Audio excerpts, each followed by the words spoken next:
So I'm mostly looking forward to actually networking with other Christians and Adventists of like faith. Oftentimes I find myself being more withdrawn and not really knowing how to interact with people of my faith. So I'm really looking forward to doing that. Just seeing a lot of young people also as well. So that's what I'm looking forward to. So I'm looking forward to, one, the different seminars because I love the topics and I'm excited to hear the speakers. And then I'm also excited for just to meet new people and to reconnect with old friends. Well, I do know one of the presenters that I'm really looking forward to is Dwayne Lemon.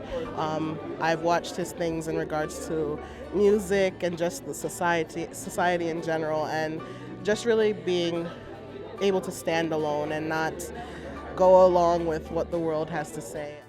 I am interested in social IQ because I'm not too familiar with what that means, and that's intriguing to me. One of them is know how to know your life work, and I feel like I'm starting to know what my life work is. So I don't feel like I necessarily need to go to that one. And I want to go learn what the social IQ is. So I have done outreach a couple of times before, and I know it's kind of like a hard experience. You always expect some doors closed or no one is answering. But there was this specific woman. She came out, she had 2 babies inside, and I really like kids. So I started to make a conversation with the baby. His name is Alex. He's 3 years old. And what I was telling him is like, do you want me to be your friend? Can I give you a book? Can I give you this gift? And then he said yes. So I told him, this book talks about peace. When you are in your mommy's arms, when you are with your family, when you are surrounded by them and Jesus is taking care of you, that is peace. And he was just smiling. He was 3 years old and he was just smiling to me. So then I believe that was a powerful message, at least for me, because he was teaching me something that I didn't know. He was teaching me how to trust, how to have that peace. He was like, yeah, I understand what you're talking about when you talk about that peace in my mommy's arms. So yeah, and I can relate to that. That was the most powerful experience that I had going into the outreach. I remember on Sabbath day when we were going out to do canvassing, I was super nervous. I did not want to do it. I was reluctant to go, but my friend convinced me to. And a whole lot of support and the training that was provided kind of helped me be more at ease with the idea of it. So finally, when I went through the process, canvassing with my partner, and honestly get knocking people's door, it was like a wonderful experience, especially when we actually had a one-on-one with people to talk to them and let them know about God, and that He's a presence in our midst, that He loves us, and He's always a constant reminder with us. So, and honestly, I can say, like, after that experience, I'm actually excited to go out and canvas some more, and I'm very excited for the next year at GYCA. Hopefully I can attend again. Outreach was just a blessing as well. Didn't have an opportunity to actually interact, have a positive interaction, but just the idea of just going out and really just meeting people where they are, just encouraging things, so that when I go back home or in future opportunities, I can go and apply what I've learned to the trainings and whatnot to best minister unto others. I only got to see one, but I really appreciated Andrew's message this morning. It was relevant to some things I've had to go through at a crossroads of surrendering to the call of God and some of our dreams or the things that we've been too immersed in. And this has been a huge blessing to me just to have that reminder.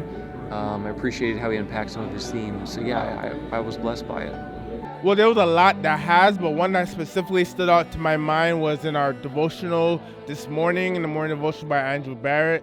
He highlighted about just the importance of standing to not to avoid sin, And one thing that I know I've struggled with in my own personal journeys, I know other Christians, is that we may say not sin or not do certain things, but it has to do more with, okay, I'm going to keep myself from not committing this sin or not doing that thing, and do like more of our own willpower, our own strength, more so than because I love God, that's why I'm not trying to do that transgression or whatnot. So that was something that I personally stuck with me, something that I'm going to take home and reflect upon, making sure, am I doing this because it's going to give me kind of recognition? Like people say, oh, he's such a godly man because he's doing this and this and that, or is it truly because I truly love God and I don't want to go against his will?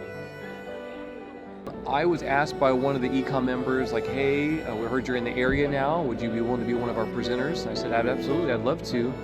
Anything I can do to help GYC, I'm happy to do. GYC, as a large structure, has been a big blessing to me and in my growth and my experience over the last 10 years or so. So anytime I can give back, I'm happy to. Oh, wow. Yes, for sure. First of all, going to GYC last year was such an amazing experience for me because I had never met so many people in one room who were so on fire for God like I was. Well, after all these messages, after GYC, my life is going to be complete, like it's going to give a whole turn, because that fear that I had, that anxiety, that panic, that fear overall is gone now. So now I can just walk with the Lord, and I can do what He wants me to do, and I can just keep going. So my answer is yes, go and study, go and be a medical missionary. So that is how my life has been changed. Like right now I get my answer, and I know that what I want to do is just serve the Lord for the rest of my life.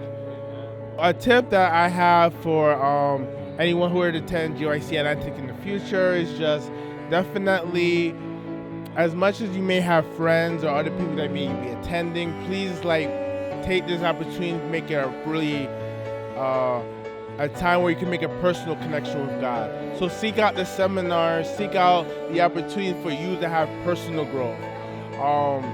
Make sure that you're taking notes and you're being attentive and take advantage of everything that it has to offer so you can gain the most out of it for yourself and your own relationship with God.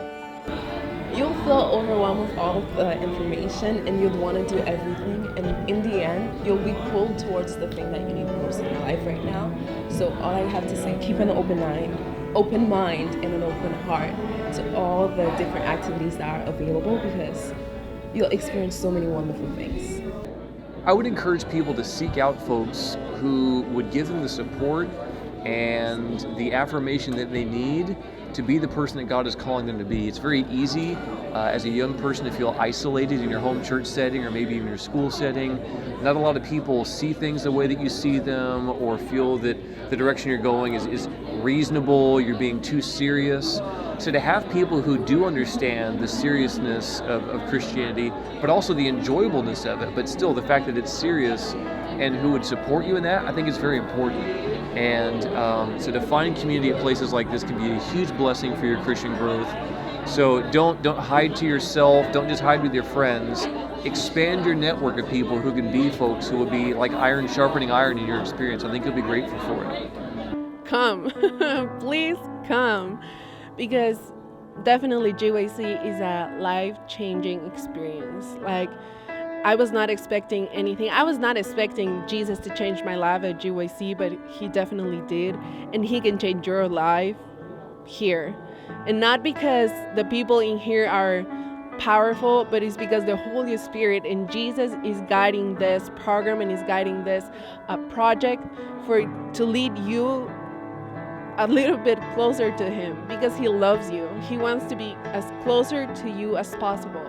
So that is what He wants for you. So you just need to come here. You just need to do your part. You just need to go a step forward. Come here and then just accept the blessings that Jesus has for you.